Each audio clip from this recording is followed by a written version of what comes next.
Hello students, welcome back to my YouTube channel. तो आज के इस लेक्चर में हम पढ़ेंगे spermatogenesis. Again the video will be completely NCERT based and to the point. So without any further delay let's begin with the video.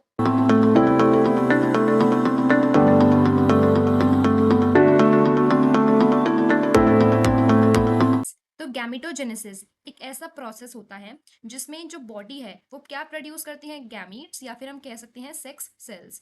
तो mails के case में जो टेस्टिस हैं वो बनाती हैं स्पर्म्स, और फीमेल्स के केस में जो ओवरीज हैं वो बनाती हैं ओवा। अब ये जो दोनों ही गैमीट्स हैं ये कैसे होते हैं, हैप्लॉइड होते हैं। हैप्लॉइड मीन्स इनके पास कितने क्रोमोसोम होंगे, 23 क्रोमोसोम्स होंगे। अच्छा, अब ये हैप्लॉइड क्यों होते हैं, देखिए फर्टिलाइजेशन के टाइम पर एक हैप्लॉइड स्पर्म और एक हैप्लॉइड ओवम चाहिए होता है, दोनों का फर्टिलाइजेशन होके एक जाइगोट बनता है जो कि 2n होता है। और जाइगोट 2n ही, लाइक नॉर्मल ह्यूमन बॉडी में 2n क्रोमोसोम यानी कि डिप्लॉइड ऑर्गेनिज्म ही होता है एक नॉर्मल ह्यूमन बॉडी। तो अगर हैप्लॉइड स्पर्म्स नहीं होंगे, हैप्लॉइड ओवम नहीं होगा, तो डिप्लॉइड कैसे बनेगा। Fine, now let's understand what is spermatogenesis. Simple सा मीनिंग है स्पर्म का फॉर्मेशन होना, स्पर्मेटोजेनेसिस। कहाँ पर होता है, सेमिनिफेरस ट्यूब्यूल। टेस्टिस में भी जो सेमिनिफेरस ट्यूब्यूल होता है उसके अंदर ये स्पर्मेटोजेनेसिस का प्रोसेस होता है। और शुरू कब होता है, मेल्स की जब प्यूबर्टी हिट करती है तब स्पर्मेटोजेनेसिस का प्रोसेस स्टार्ट होता है। अगर मैं इस डायग्राम से बताऊं तो ये बिग सर्कल क्या, लाइक टेस्टिस है ये।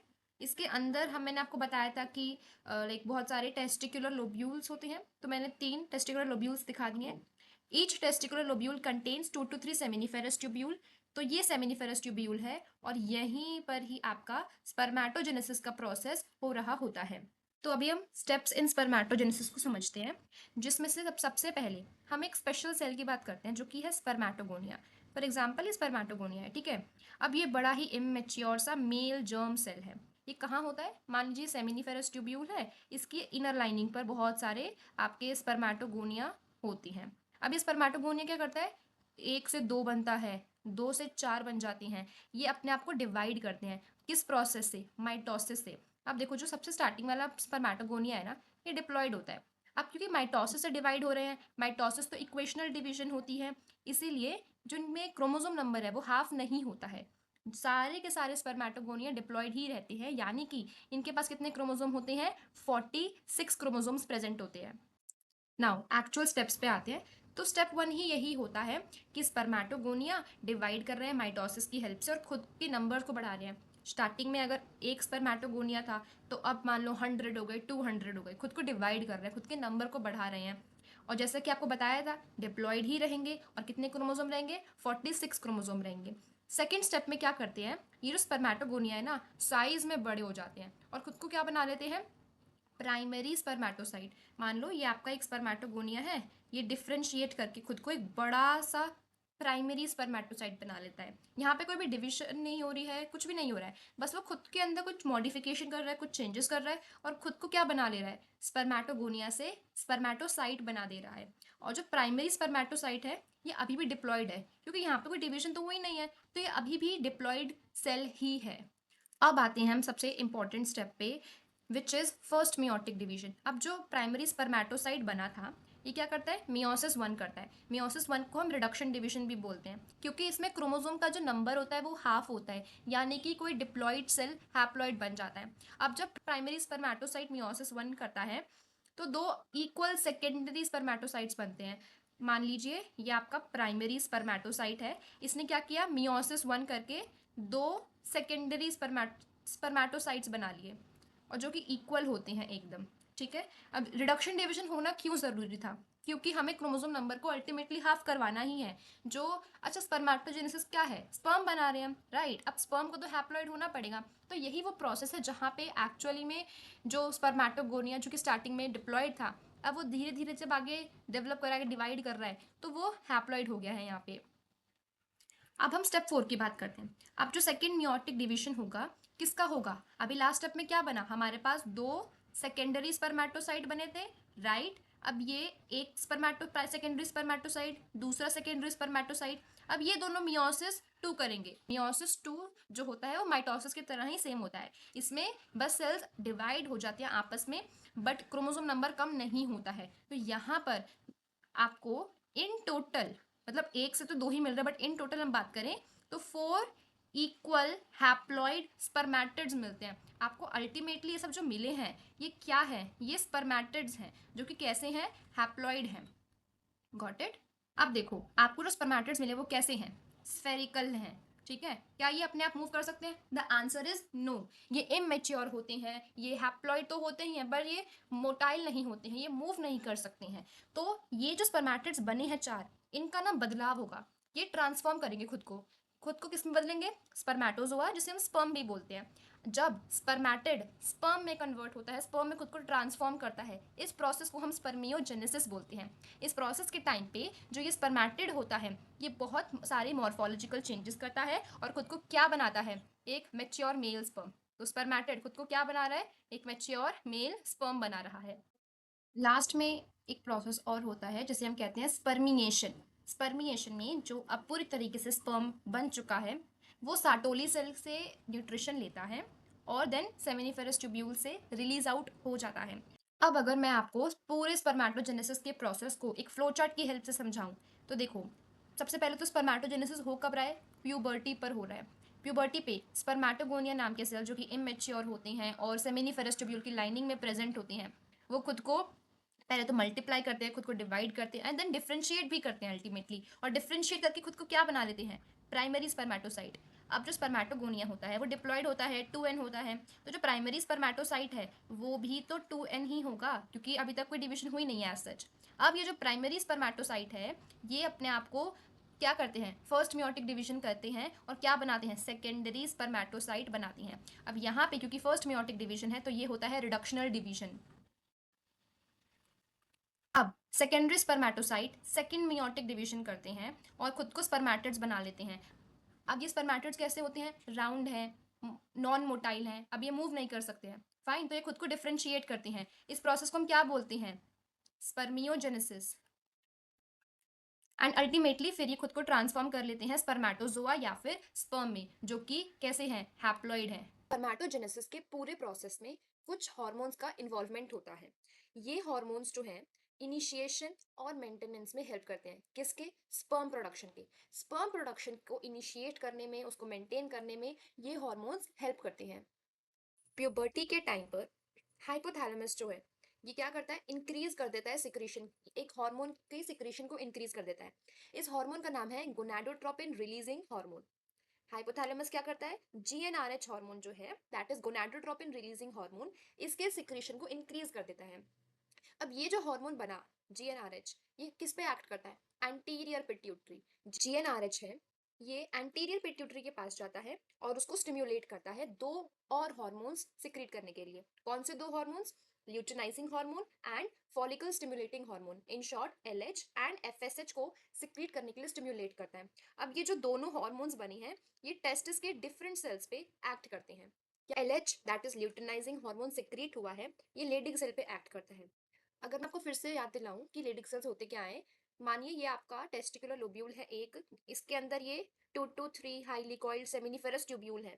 अब इन सेमिनिफेरस ट्यूब्यूल्स के बीच की ये सब जो स्पेसेस है ये सारी, दीज आर इंटरस्टिशियल स्पेसेस, और यहाँ पे प्रेजेंट जो सेल्स हैं इन्हें बोलते हैं लेडिक सेल्स। फाइन, तो ये जो एलएच है ये इन्हीं लेडिक सेल्स या फिर इनको बोलते हैं इंटरस्टिशियल सेल्स, इस पे एक्ट करता है।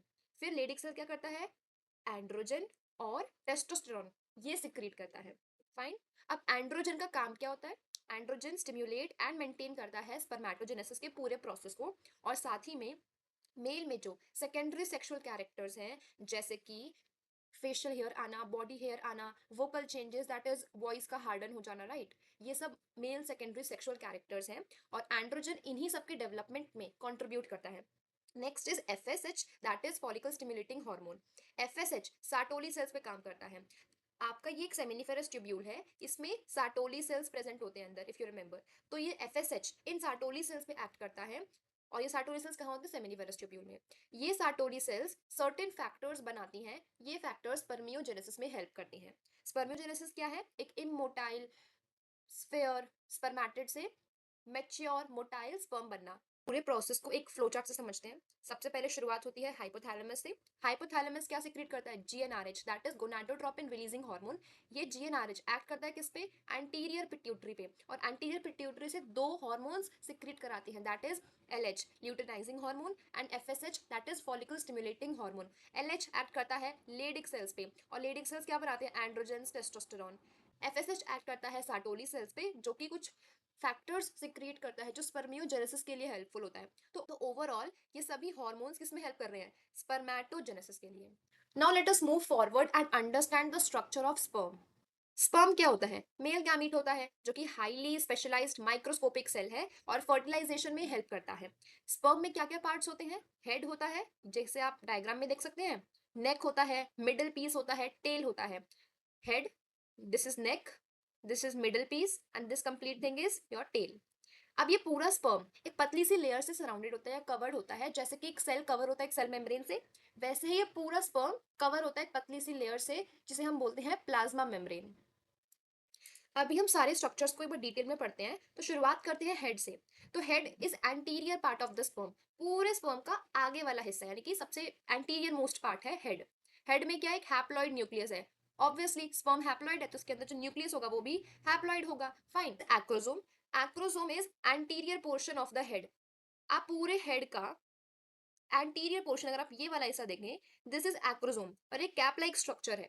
ये एक्रोसोम किससे बना है? किसने बनाया है इस एक्रोसोम को? गोल्गी अपैरेटस ने ये एक्रोसोम को बनाया है। एक्रोसोम का काम क्या होता है? एक्रोसोम में ना कुछ एंजाइम्स होते हैं।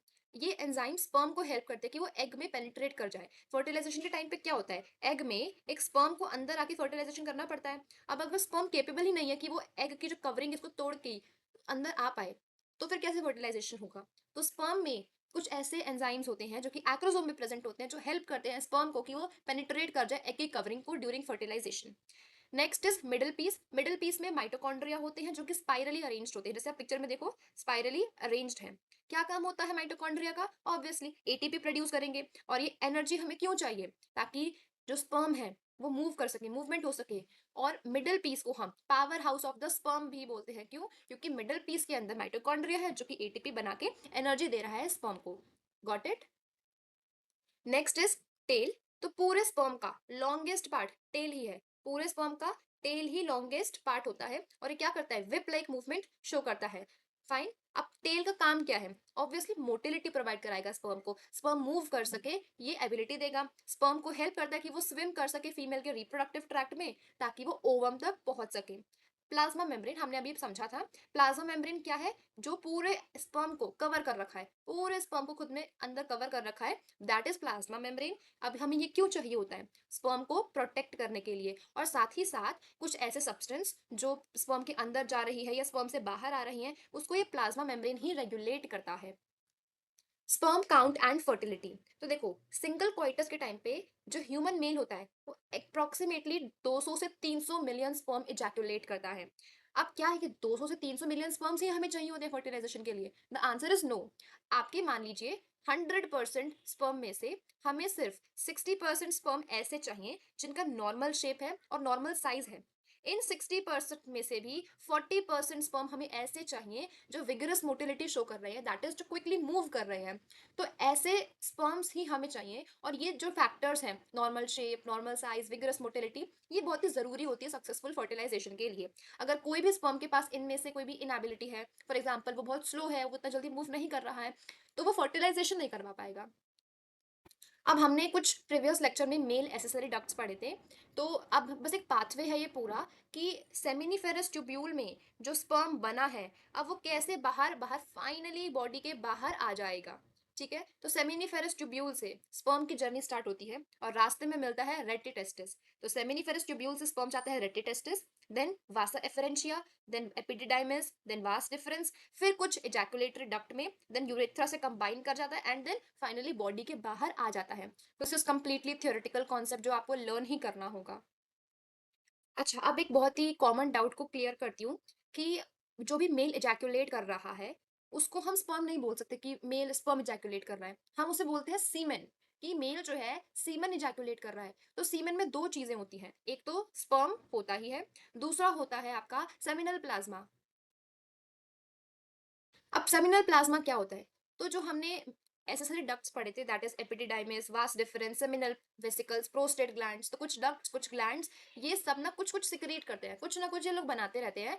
और ये जो इसने कुछ बनाया, इसने कुछ बनाया, इसने कुछ बनाया, इसने कुछ बनाया, सब मिलकर सेमिनल प्लाज्मा बना देते हैं। ठीक है, अब ये सबके सिक्रीशन, ये seminal plasma along with what, sperm, हमारा बनाते हैं सीमन। तो जो सेमिनल प्लाज्मा है बेसिकली एक फ्लूइड कंपोनेंट है सीमेन का।